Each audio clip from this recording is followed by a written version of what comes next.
Hi, it's me again with Corel Tips and Tricks. Somebody sent me this file, and with both of these, and he's evidently probably using an intersect tool because he has this circle.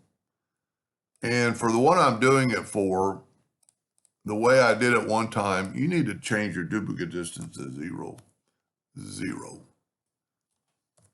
And also, when you draw an ellipse or a circle, it fills it in.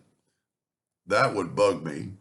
You can change that very easily by going right here and putting no in our graphic, say okay. That way, when you draw an ellipse, it won't be filled in because we're going to use that here in just a second because you used one. I'm going to make it red.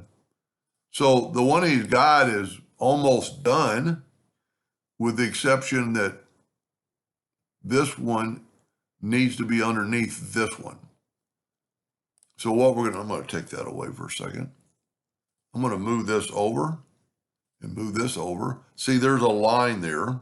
That could have been your problem. I'm going to delete that.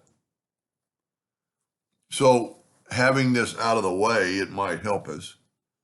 And I don't like using an ellipse. I like using a square, but that's personal preference.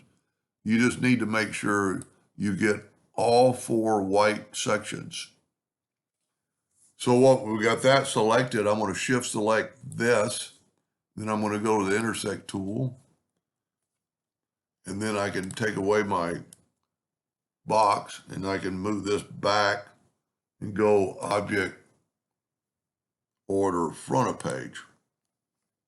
Now I can move these back. Well, maybe by having that moved, I messed up. That worked pretty well, but it didn't solve our problem. Let me move these back. Okay. So this one just needs to be behind there.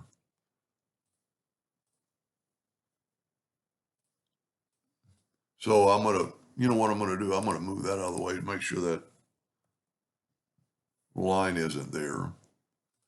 So, and you could use an ellipse, but I find it easier to use a rectangle. So we got it selected. You know, that might interfere with that. Well, let's try it. Shift select that.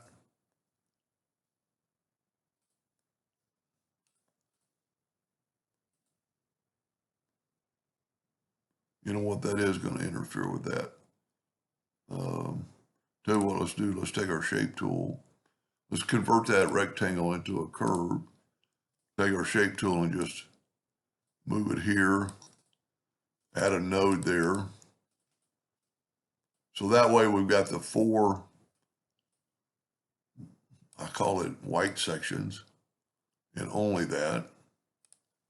So I'm going to shift select that, shift select our object. And for some reason that looks too big because it's way over there. Tell you what, let me see if this, no, it's just one piece. Shift select, there we go. Intersect, move that over, get rid of our box. Put this back and go object,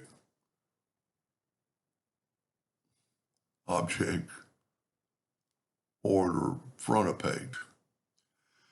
So that way the lighter blue is always behind the other one, but as it gets outside there, it's on the outside.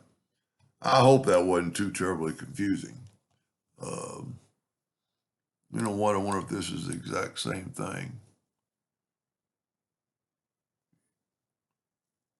No, see, this one's right. No, this one's not. So let's just try that. Let's do it again. Let me get rid of this purple. I like it, but it's not necessary.